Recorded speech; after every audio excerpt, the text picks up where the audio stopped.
आप जरा पीछे हट जाइए।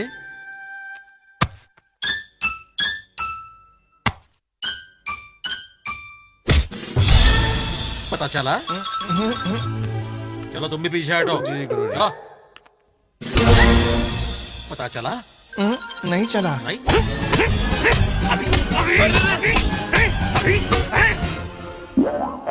पता चला? जरा भी नहीं। ये आर्ट थेरेपी नहीं, बदले की आग लगती है।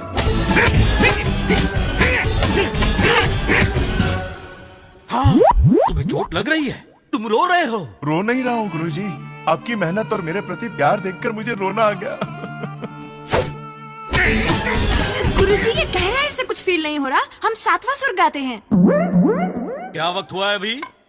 10-20। मनहूस घड़ी है। जो काम ब्रह्मा के शुभ मुहूर्त के समय होना चाहिए, अगर वो अशुभ घड़ी में हुआ तो रोगी ठीक और इलाज करने वाला अपाहिज हो जाएगा। जल्दबाजी में ध्यान नहीं रहा गुरुजी। आर्ट थेरेपी में जल्दबाजी नहीं करते। कल ब्रह्मा के शुभ मुहूर्त पर इलाज करेंगे। ये तो सिर्फ झलक थी बदले के राग की, कल देखना मृत्यु राग। मिलते हैं ब्रेक के बाद। अरे मेरी माँ, शरद, मैं मर गया शरद, रे। चुप रहो, कमीने शरद। ने मेरी कुछ टांगे नहीं तोड़ लगा, डाली, शरद। ढोल की तरह अरे पीट डाला चुप मेरे को। रहो। ऐसे मारा जैसे मैंने उसकी बेटी भगाई हो। कभी हाथ लगेगा तो ठोक डालूंगा। मर गया रे साला कमीना, कुत्ता, सुअर। शरद, तुम रघु रोकड़ा जैसी बातें क्यों कर रहे हो? क्या है कि इतना पिटने के बाद कोई भजन याद नहीं आया। मैंने गुस्से में किसी को ऐसे ही बोलते हुए सुना था, इसलिए बोल गया। मुझे मार खाते हुए तुम दोनों ऐसे देख रहे थे जैसे छक्के चौके लग रहे हो। पैर पे पूरा स्कोरबोर्ड छप गया, लेकिन किसी ने नहीं रोका। मैं तुम्हारा दर्द समझती हूँ। भैया से कहकर मैं उस साले रघु को पिटवा दूंगी, नीला पीला करवा दूंगी, क्योंकि उसकी वजह से हम हमेशा फंसते रहते हैं। साला नीच कमीना कुत्ता कहेगा। तुम भी रघु रोकड़ा की तरह शुरू हो गई। एक्चुअली तुम्हारा दर्द देखकर खुद पर कंट्रोल नहीं कर पाई ना, इसलिए बोल गई।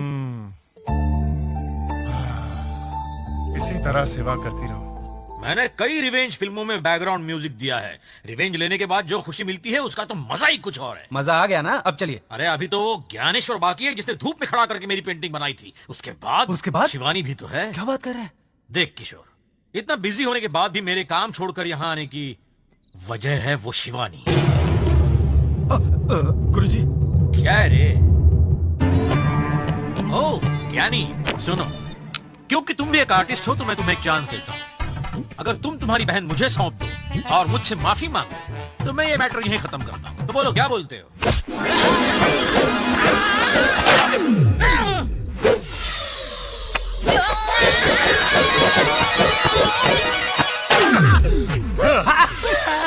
क्या बोला मेरी बहन के बारे में? सर से माफी मांगता हूँ, मुझे छोड़ दीजिए।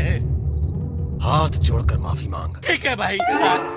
अरे जोड़ लीजिए सर। हाथ जोड़ रहा है कि नहीं? मेरे हाथ उठ ही नहीं रहे हैं। भैया, इसने पैरों पर मारा था, फिर आपने इसके हाथ क्यों तोड़े? चुप रहो मैडम, कुछ मत बोलिए। 7वां सुर मत लगाइए। मुझ पे चलाएगा, मुझ पे चलाएगा। भैया तोड़ दो इसके पैर। क्या हो रहा है? तोड़ दीजिए। इससे सजा दे रहे हैं। अरे साली जी, आपने तो इस अखरोट को बड़ी आसानी से तोड़ दिया। ये कौन सी टेक्निक है? इसको काय कचौरी लॉक कहते हैं। ये लॉक संभाल के लगाना पड़ता है, वरना गलत लग गया तो इंसान परलोक जा सकता है। अब दूसरा पैर मैं ट्राई करता हूँ साले। हाँ, तुम भी ट्राई करो। Thank you, अरे यहाँ भी दूसरा पैर तोड़ो, ये तो अनाड़ी है, 100% मार डालेगा। अरे 2-4 मरीजों को मारने के बाद ही आदमी डॉक्टर बन पाता है। जीजा शुरू हो जा, लगा जोर। तू आराम कर। गुरुजी, गुड लैंडिंग। आप ऊपर गए कि यही है? यही हूँ। अरे ये तो साला जिंदा है, तुमने पहली बार में ही काय कचौरी लॉक सही लगाया। Thank you, साले जी। की बेटा। अरे सर, मुझे इसी हालत में छोड़कर जा रहे हो? क्या मैं जिंदगी भर ऐसा ही रहूंगा? अगर लाइफ में इससे बड़ा लॉक लग गया तो बिल्कुल ठीक हो जाएगा। तब तक खटिया पकड़ के सो। ए भाई, ये सब कैसे हो गया? वो हुआ ऐसे कि चला था मुरारी हीरो बनने और जीरो बन के रह गया। तू खुश है ना? जिस तरह एक सपेरे की मौत सांप के डसने से होती है, उसी तरह आर्ट का डॉक्टर आर्ट थेरेपी का ही शिकार हो गया।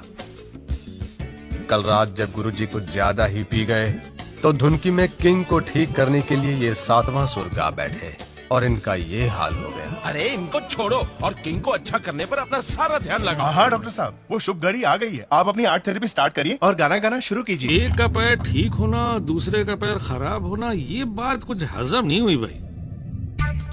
माँ, भैया, अरे ये क्यों आ गया? अब इसे कैसे संभालूं? अब्बा जी, ये कौन है? तेरा छोटा भाई। ये मेरा भाई है। किंग का, जरा सोच समझ के बात टेंशन करना। मत ले, भाई साहब संभाल लूंगा। अजय, क्या बात है, बिना खबर दिए ही चला आया? सबकी याद आ रही थी तो चला आया। भैया कहाँ है? ए छोटे, भैया कैसा है? फैमिली को एक साथ देखकर बहुत खुशी हुई। ठीक से बनाओ, ठीक ये सब कौन है? दरअसल तेरे ये लंदन जाने के बाद भैया का एक्सीडेंट हो गया था, यही लोग इसको इनका यहाँ एक्सीडेंट लाए। हुआ था और आपने मुझे बताया नहीं। मैं ठीक हूँ, मुझे कुछ नहीं हुआ, पर तू ये बता कि तू अचानक कैसे आया? आपको एक सरप्राइज देने।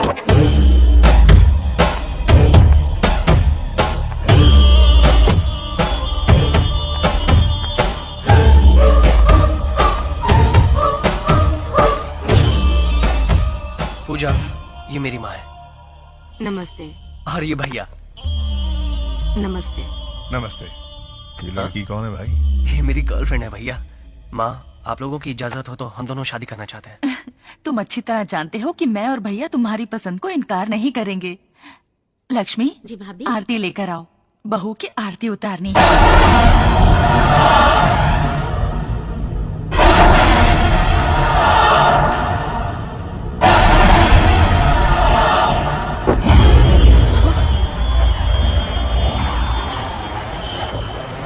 अंदर आ जाओ बेटा।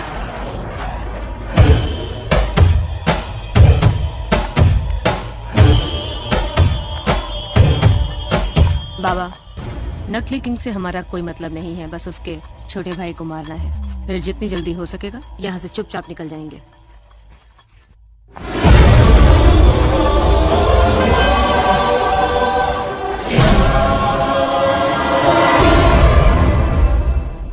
तो आप किसी और को ले लो, गुरुदेव की तो बैंड बज चुकी है, वो अब क्या बजाएंगे। बाय। अरे भाई किशोर, क्या है? मुझे गोपी मोहन के पास ले चल। कभी इधर लेके चलो, कभी उधर लेके चलो। मुझे रिक्शा वाला समझ रखा है क्या? वैसे उससे काम क्या है आपको? मेरे पास ज्ञानेश्वर और उसकी गैंग को खत्म करने का आइडिया है। वॉक नहीं कर सकते, टॉक करने चले हैं। वॉक नहीं कर सकता तो क्या हुआ? टॉक करके तो बदला ले सकता हूँ। हाथ पैर टूटे, अब मुंह भी टूटेगा। अबे मेरा मुंह टूटेगा या उनका सिर, ये तो खुद देख लेना। मीटर डाउन कर चल। तू तो बड़ा हंस रहा था। किकिंग तो गया, अब वापस कैसे आ गया?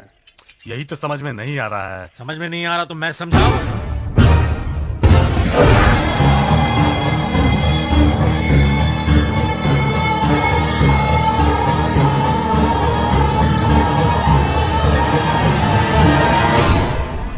तो ये अप्पा जी एक डुप्लीकेट को किंग की जगह बिठाकर हमें धोखा दे रहा है। अप्पा जी ने अकेले ही प्रॉपर्टी डकारने का नाटक रचा है। ओए, ये लुंगी कस के डायलॉग मारने के बजाय पहले उस रघु रोकड़ा से बात करो। रघु रोकड़ा, अप्पा जी के ड्रामे में किंग का रोल करके तू यहाँ पर हम सब लोगों को उल्लू बनाने की कोशिश कर रहा है। दारू भी रखी क्या? मैं ही किंग हूँ। अगर तू किंग है तो तेरी 10 साल की उम्र वाली वो बात मुझे बता जो सिर्फ तुझे और मुझे मालूम है, किसी और को नहीं मालूम है। चल बता। वो छोड़ो, तेरे 7वें जन्मदिन पर तेरे पिताजी ने एक तोहफा दिया था, क्या था वो? अबे अक्ल के दुश्मनों, तुम क्या सवाल पूछ रहे हो इससे? पुलिस को बुलाओ, वो सवाल करेगी। इसकी गैंग को अंदर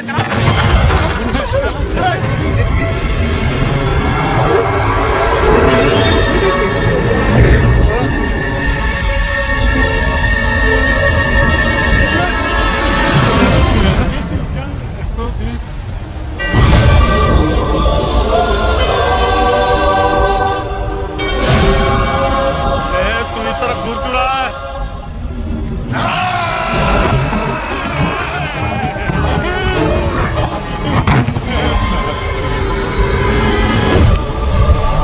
जब मैं 10 साल का था तब तुम लोगों ने चोरी करने के जुर्म में मेरे पैर पकड़कर मुझसे माफी मांगी थी, मुझे याद है।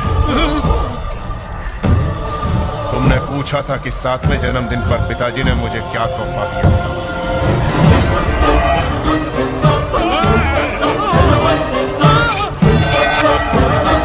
ये तलवार। अरे भाग किशोर, जल्दी जानते हो क्यों दी थी? तुम जैसे जानवरों को मौत के घाट उतारने। क्यों मरवाया था तुम लोगों ने मुझे? बोलो, क्यों मरवाया था मुझे? मुझे कुछ भी नहीं मालूम।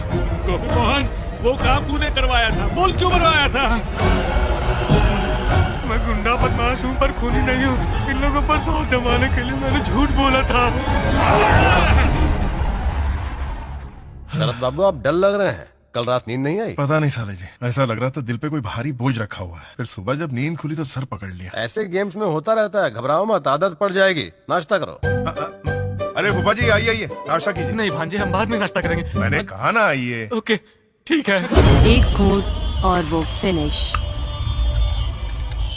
बड़े पापा अभी नाश्ता कीजिए। सुबह सुबह दादू का फोन आया था, पैसे नहीं दिए तो मुझे फाड़ खाएगा, इसलिए भाभी से कहकर 1 करोड़ रुपए निकाल लो। उसके मुंह पे पैसे मारकर कुछ दिनों के लिए उसका मुंह बंद करवा देता हूँ। सोचता हूँ नाश्ता कर ही लूँ। गुड मॉर्निंग भैया। गुड मॉर्निंग अजय, बैठो।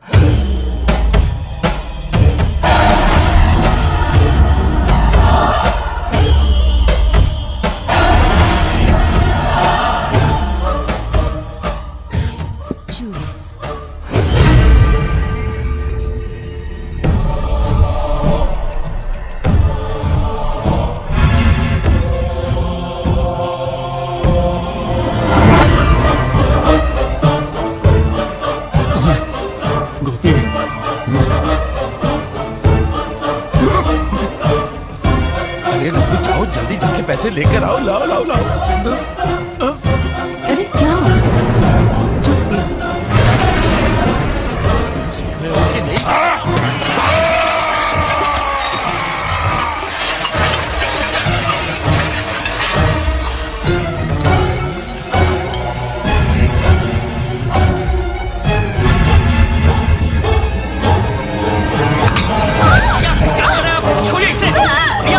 क्यों आई है तू?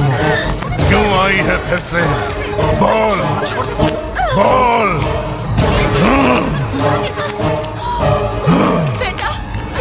चल बता।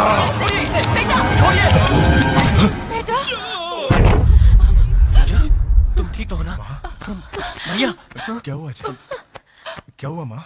कुछ भी नहीं हुआ। कभी कभी आर्ट थेरेपी के मरीज को थोड़ा साइड इफेक्ट हो जाता है, ये वैसा ही एक साइड इफेक्ट था। डॉक्टर इसकी ऐसी हालत। देखिए आप घबराइए मत, थोड़ा आराम करेंगे तो सब ठीक हो जाएगा। आप इन्हें अंदर ले जाइए। चलो बेटा।